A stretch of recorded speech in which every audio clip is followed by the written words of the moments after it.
Magandang araw, ngayon nga po ibigay po natin ang magiging game schedule nga sa February 4, 2025. At syempre saan ba ito mapapanood at saan ang venue ating ibibigay. At hindi lang yan, ibigay din po natin ang Steam standings as of February 1 hanggang February 4, 2025. Kaya bago ang lahat guys, nakikiusap po ako.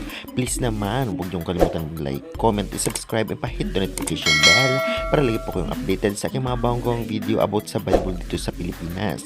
Karamihan kasi sa aking manonood hindi pa subscribe for more updates dahil pag umabot tayo ng 100,000 subscribers ay mamimigay tayo ng GCash. Maraming salamat at syempre wag na po nating patagalin pa. Ito na po ang magiging game schedule sa February 4, 2025. Una maghaharap nga Farm Fresh Foxes versus PLDT High Speed Hitters 4pm at ang venue nito ay sa Pearl Sports Arena.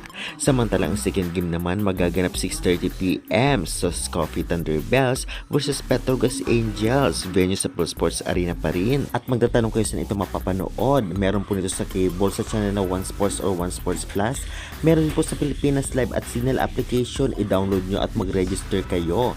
May bayad ngunit sulit naman at meron free sa Google. Search nyo lamang po pbl.ph live. At nabigyan na po natin update sa game schedule saan mapapanood at saan venue. Ngayon naman ibigay po natin ang latest team standing as of February 1 hanggang February 4, 2025. Narito po ang mga team na nangunguna. Sa ngayon nga ay nangunguna Crimson Cool Smashers 7-0, Petrogas Angels 6-1, Signal HD Spikers 5-3, PLDT High Speed Hitters 5-3, Akari Power Chargers 5-4, and Charity Crossover 5-4. Nasa rank 7 naman po ang Sauce Coffee Thunderbirds 4-4, Chocomocho Flying Titans 5-3, Farm Fresh Foxes 3-4, Galleries Tower High Risers 1-6, Capital One Solar Spikers 1-7 at NX LED Chameleon 1-8. Ganun pa man kahit na ang mga team na nangunguna ngayon ay ang Creamline, Signal, PLDT at Petrogas Angels ay posible pang maagawan ito lalong-lalo pa sa quarterfinal sa paparating, kaya abang-abang na lamang